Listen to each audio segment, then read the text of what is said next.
দর্শক, ভারতের জন্য আবার একটি বড় ধরনের আঘাত। সেটি হচ্ছে এবার ভারতের যে গণতন্ত্র অত্যন্ত ঠুনকো। ভারতের যেই সংসদ, সেই সংসদ যে একটা ফ্যাসিস্ট সংসদ, তার জন্য আইপিইউ অর্থাৎ 181টি দেশের পার্লামেন্টকে সমন্বয়ে যেই ফোরাম, তার নাম হচ্ছে আইপিইউ, যাকে বলা হচ্ছে যে বিশ্বের বিভিন্ন দেশের পার্লামেন্টের সম্মিলিত ফোরাম হলো এই আইপিইউ। পৃথিবীর মোট 180টি দেশ এর সদস্য। সুইজারল্যান্ডের জেনেভায় এই সংস্থার সদর দপ্তর। সেই আইপিইউ নিন্দা করেছে, তিরস্কার করেছে ভারতকে, যে ভারত একজন এমপি তার অধিকার খর্ব করেছে।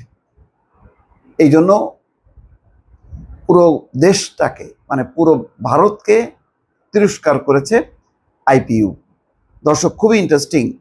মহুয়া মৈত্রকে বহিষ্কারের ঘটনায় ভারতের আইপিইউ এর তিরস্কার, ভারতকে আইপিইউ এর তিরস্কার কেন? মহুয়া মৈত্র, সে হচ্ছে তৃণমূল কংগ্রেসের একজন এমপি ছিলেন, তাকে বহিষ্কার করেছে কেন? আদানির সঙ্গে নরেন্দ্র মোদীর একটি আর্থিক সংযোগ আছে, যেটা নিয়মমাফিক না, যার মধ্যে দুর্নীতি আছে, সেই বিষয়টি তিনি উত্থাপন করেছিলেন। সেই কারণে একেবারে তাকে পার্লামেন্ট থেকে বহিষ্কার করে তৎকালীন বিজেপি সরকার। দেখেন, খবরটা হলো এরকম: ভারতের বিরোধী দলীয় সুপরিচিত এমপি মহুয়া মৈত্রকে যেভাবে সে দেশের পার্লামেন্ট 2023 সালে বহিষ্কার করেছিল, তার কড়া সমালোচনা করেছে ইন্টার পার্লামেন্টারি ইউনিয়ন বা আইপিইউ। সংস্থাটি তাদের রিপোর্টে সোজাসুজি বলেছে এই বহিষ্কারের কোনো আইনি ভিত্তি ছিল না। বিশ্বের বিভিন্ন দেশের পার্লামেন্টের সম্মিলিত ফোরাম হলো এই আইপিইউ। পৃথিবীর মোট 181টি দেশ এর সদস্য। সুইজারল্যান্ডের জেনেভায় এর সদর দপ্তর, আগেই বলেছি, এবং এটা মূলত বিভিন্ন দেশের যেই গণতান্ত্রিক দেশগুলো আছে, সেই গণতান্ত্রিক দেশের নির্বাচিত পার্লামেন্ট আছে, সেই পার্লামেন্টগুলোর একটি ফোরাম। মহুয়া মৈত্র 2019 সাল থেকে ভারতের তৃণমূল কংগ্রেসের একজন এমপি এবং শিল্পপতি গৌতম আদানির সঙ্গে দেশটির প্রধানমন্ত্রী নরেন্দ্র মোদীর কথিত আতাত বা নেক্সাসের বিরুদ্ধে তিনি দীর্ঘদিন ধরে পার্লামেন্ট এবং পার্লামেন্টের বাইরে সরব ছিলেন, এবং এটাই ছিল তার কাল বা তাকে বহিষ্কারের পেছনে মূল কারণ, যে তিনি ওই যে মোদির সঙ্গে যেই আদানির যে একটা অনৈতিক বা আতাত আছে বা নেক্সাস আছে, অর্থাৎ টাকা পয়সা লেনদেন সংক্রান্ত যেই সম্পর্ক, সেই সম্পর্কটাকে নেক্সাস বলা হচ্ছে, তার বিরুদ্ধে তিনি সরব ছিলেন। এমপি হিসেবে তার প্রথম টার্ম শেষ হওয়ার মাত্র কয়েক মাস বাকি, তখন টাকার বিনিময়ে সংসদে প্রশ্ন তোলার একটি অভিযোগে পার্লামেন্টারি এথিক্স কমিটির সুপারিশের ভিত্তিতে মহুয়া মৈত্রকে বহিষ্কার করা হয়েছিল। এখন সেই ঘটনাটি খতিয়ে দেখার পর আইপিইউ বলছে, আইপিইউ এটা তদন্ত করে বলছে যে ওই পদক্ষেপ নেওয়া হয়েছিল একটি বিতর্কিত রিপোর্টের ভিত্তিতে এথিক্স কমিটিতে, এবং কোনো ঐক্যমত্য ছাড়াই সেটি গৃহীত হয়েছিল। ঐক্যমত্য হয়নি, তারপরও সংখ্যাগরিষ্ঠতার জোরে সেটা গ্রহণ করা হয়।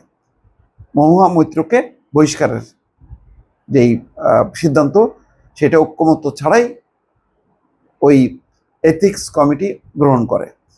সবচেয়ে বড় কথা, অভিযোগটা যাকে নিয়ে, সেই মহুয়া মৈত্রকে সবাই আত্মপক্ষ সমর্থনে কোনো সুযোগই দেওয়া হয়নি।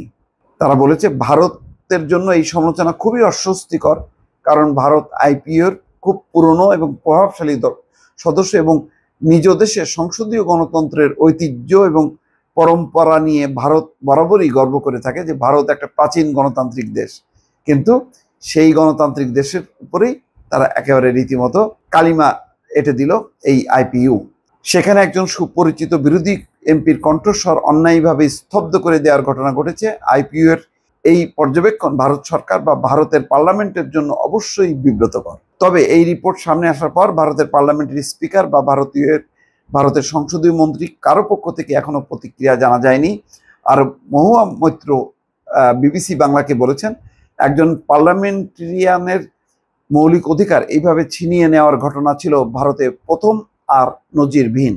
আমি আনন্দিত যে আইপিইউ সেটারই স্বীকৃতি দিয়েছে। দর্শক, থাকলো গণতান্ত্রিক দেশ হিসেবে ভারতের আর মর্যাদা থাকলো না, বিজেপি শেষ করে দিছে। এর আগে কয়দিন আগে দেখেন, ধর্মীয় স্বাধীনতা নেই এবং ভিন্ন ধর্মের মানুষের প্রতি নির্যাতন নিপীড়নের জন্য মার্কিন একটি সংস্থা ভারতের গোয়েন্দা সংস্থা রকে নিষিদ্ধ করা বা নিষেধাজ্ঞা দেওয়ার সুপারিশ করেছিল।